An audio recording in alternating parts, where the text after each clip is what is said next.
तो आज की कहानी रजनी की है, जो नागपुर एक से एक शहर में रहती है अपने हस्बैंड और 3 बच्चियों के साथ में। और वो आज अपना हस्बैंड से डिवोर्स लेके अपने घर मायके वापस जा रही है। तो हेलो दोस्तों, मैं हूँ आपकी बिनी और मैं आज एक कहानी लेके आई हूँ रजनी की, जो अपने बाकी के लाइफ में क्या क्या झेला वो हम आपको बताएंगे। तो आप मेरे साथ बने रहिएगा। कहानी शुरू होती है नागपुर से, एक छोटे से शहर से। और रजनी वहाँ अपने हस्बैंड विनोद के साथ रहती है। काफ़ी खुशी से रहते थे। विनोद उसको स्टार्टिंग में खूब अच्छा से रखता था, सारा उसका टाइम देता था जब भी वो अपने काम पे फ्री हो। तो जैसे जैसे वक्त बीतते गया, रजनी ने एक के बाद एक करके 3 बच्चियों को जन्म दिया। और उसको 2 ही बच्चे चाहिए थे, पर वो अपना हस्बैंड के टॉर्चर से तंग आकर 3rd बच्चा ट्राई किया। वो भी लड़की निकली। पर रजनी को इस सब से कोई फ़र्क नहीं था, पर उसका हस्बैंड आए दिन इस सब को लेके उसके साथ बहुत टॉर्चर करता था।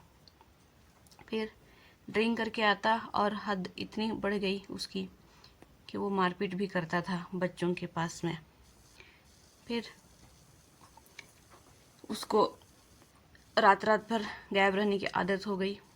फिर बाद में रजनी को कहीं से पता चला कि वो अब किसी लड़की के साथ में बाहर अफेयर में है और आगे उसे शादी करना चाहता है और वो रजनी से छुटकारा भी पाना चाहता है। और रजनी सबसे बहुत तंग आ गई थी कि अब बच्ची बढ़ रही हैं तो वो अपनी बच्चियों की परवरिश में ध्यान देना चाहती थी। उसको पता था कि विनोद नहीं सुधरने वाला है। वो उसमें सनक हो गई है बच्चों को लेकर, लड़के बच्चे को लेकर। इसलिए अपनी तीनों बच्चियों को लेके वो अपने मायके लौट जाती है। धीरे धीरे उसको पता था कि वहाँ पर जाके उसे क्या करना है। अपने भाई माता पिता पर बोझ नहीं बनना चाहती थी, इसलिए उसने पहले ही बोल दिया था कि आते मुझे कहीं पे काम पे लगा दो। उसने अकाउंटेंट की पढ़ाई की थी, तो उसके भाई ने एक जान पहचान के यहाँ पे अकाउंटेंट की नौकरी लगवा दी। वो टाइम से ऑफिस जाती और लौट कर आती है, बच्चों को ध्यान देती। फिर वहीं रहते रहते बच्चों का स्कूल में एडमिशन भी करा दिया और स्कूल बस से बच्चे आना जाना करते। और बच्चों को रिसीव करने के लिए रजनी के माता पिता कभी आके बच्चों को बस स्टॉप से रिसीव कर लेते, इसलिए रजनी को ज़्यादा दिक्कत नहीं होती थी। खुद कमाती थी और घर पे भी टाइम मिलता था। फिर एक दिन रजनी ने अपने भाई से कहा कि मुझे पास में कोई फ्लैट दिला दो, रेंट में रहेंगे। पर भाई ने मना कर दिया कि तू यहीं पे रह, नीचे में हम ऊपर पोर्शन में रहेंगे, जब तक तू रहना चाहती है रह, रेंट का पैसा तू बचा और फ्यूचर के लिए 3 बेटियां हैं तुम्हारी, काम देगा। फिर रजनी भाई का बात मानते हुए रहना स्टार्ट किया, पर वो घर का किराया देना चाहती थी, पर भाई ने मना कर दिया। वो किराए के पैसे तीनों बच्चियों के नाम पे रख। इस तरह से रजनी अपने भाई के नीचे वाले हिस्से में रहती थी और बच्चों को कोई दिक्कत नहीं होता था। रजनी की भाभी भी बहुत अच्छी महिला थी। बच्चों को शाम में वो रजनी जब भी ऑफिस में रहती तो अपने पास ऊपर बुला लेती और खाने पीने का शाम का वो देख लिया करती थी। बच्चे अच्छे थे यहाँ पे, अपने पापा के पास जिस स्थिति में उन्होंने गुजारा था उनकी यहाँ पे अच्छी कट रही थी और बच्चों का पढ़ाई भी काफ़ी सुधार आ रहा था। इसी तरह टाइम ऐसे 4-5 साल निकल गया और फिर बच्चे थोड़े, तीनों बच्चियाँ बड़ी हो गई। तो रजनी के भाई और उसके माता पिता ने रजनी से दूसरी शादी के लिए पूछने लगे कि बच्चियाँ बड़ी हो रही हैं तो एक दिन वो अपनी ज़िंदगी में आगे बढ़ जाएंगी और तुम अकेले रह जाओगी, तुम सोचो।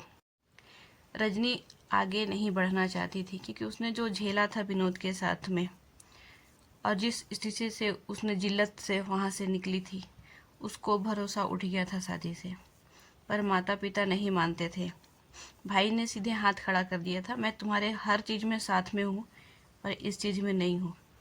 हम आज हैं कल नहीं हैं, बच्चियाँ आगे हैं। फिर वो एक लड़के से मिलने के लिए बोलते हैं पर रजनी मना कर देती है।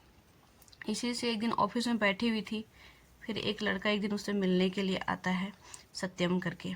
वो ज़्यादा रजनी से थोड़ा बहुत बड़ा था, 45 के उम्र की रहा होगा। उसने अपना परिचय सत्यम नाम से दिया और रजनी से मिलने के लिए आया था। रजनी को पता था कि ये कौन है और क्यों मिलने आया है। उसने मन मार के ऑफिस के पास वाले कैफ़े में चली गई। उन्होंने साथ में कॉफ़ी पिया, फिर थोड़ी बहुत बातचीत की और रजनी वापस आ गई घर में आके माँ भाई और अपने पापा को उसने बता दिया था कि वो आज सत्यम नाम के लड़के से मिली थी, जिसे मिलने के लिए भाई ने भेजा था। भाई ने बताया कि वो काफ़ी अच्छा इंसान है। एक कार एक्सीडेंट में उसके दोनों बच्चियाँ और वाइफ की डेथ हो गई थी और बहुत मुश्किल से खुद को वो इस लायक वापस लेके आया है। अभी काम कर रहा है वो, पर बहुत ज़्यादा स्केल पे नहीं था क्योंकि काफ़ी टाइम पे वो डिप्रेशन में रहा। अभी काम कर रहा है और अब वो लाइफ में आगे बढ़ना चाहता है। काफ़ी अच्छा सुलझा हुआ लड़का है। सत्यम के माता पिता भी बहुत अच्छे थे, बच्चियों के साथ में अच्छा टाइम बिताते। इसी तरह से उनकी लाइफ चल रही थी। सत्यम बीच बीच में बच्चों को बाहर घूमने भी लेके जाता, पेरेंट्स स्कूल मीटिंग ये सारा कुछ अटेंड करता। और रजनी को ये सब बहुत अच्छा लगता था कि सत्यम जो भी करता बच्चों को दिल खोल कर करता। किसी भी तरह से उनको ये फील नहीं कराता कि वो उसका अपना पिता नहीं है। सत्यम का फैमिली काफ़ी एजुकेटेड थी और ओपन माइंडेड था, तो बच्चों को भी वहाँ पे एडजस्ट करने में दिक्कत नहीं हुई।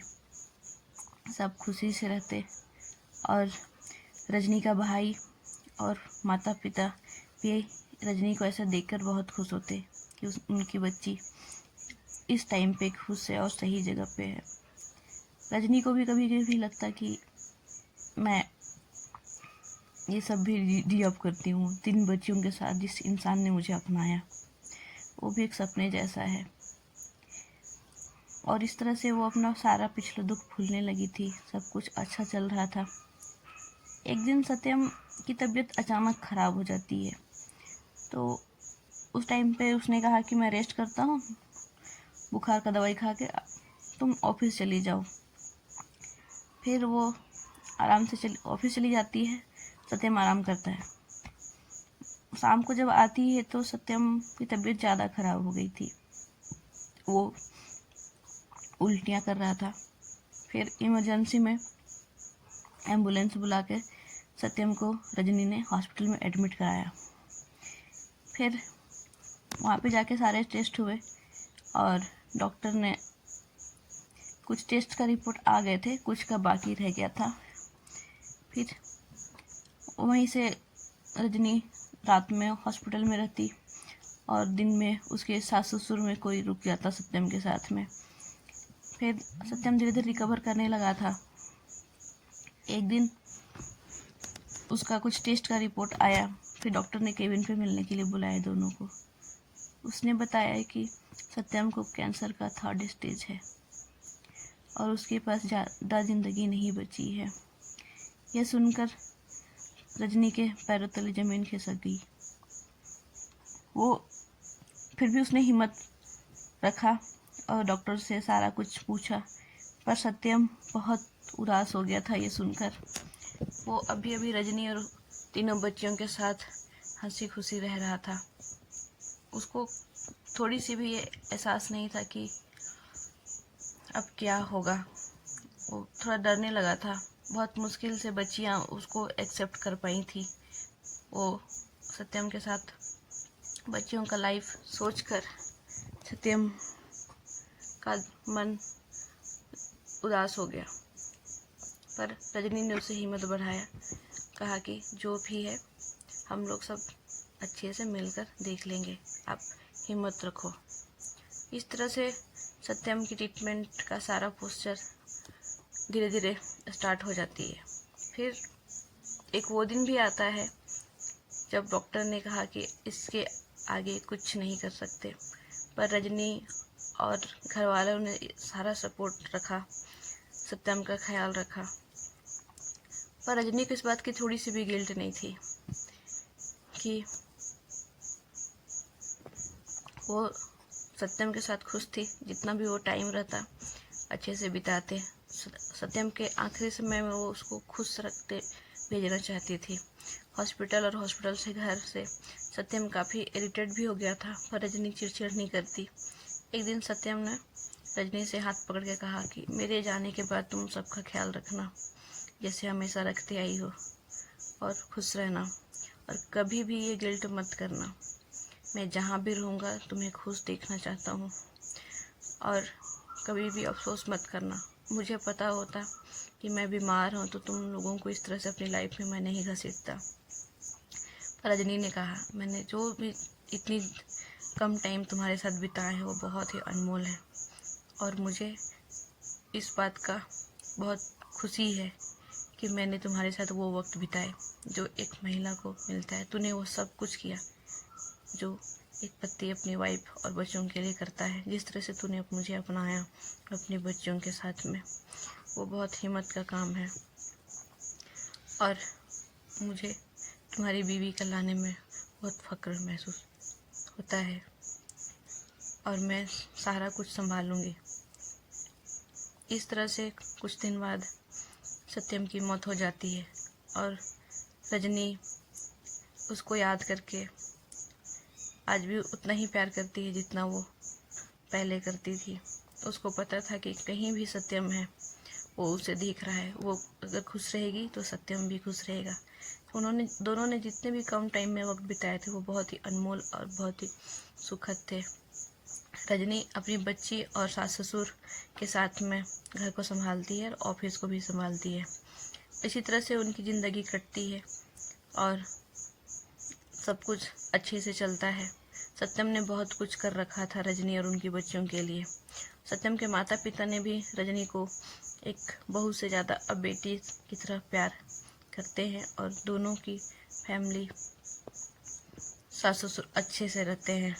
इसी तरह से उनकी लाइफ आगे बढ़ती है। तो दोस्तों, आप ये कहानी कैसे लगी आप कमेंट में ज़रूर बताना, ताकि मैं अच्छी अच्छी कहानी लेके आऊँ जो मोटिवेटेड हो और अच्छी हो। बाय।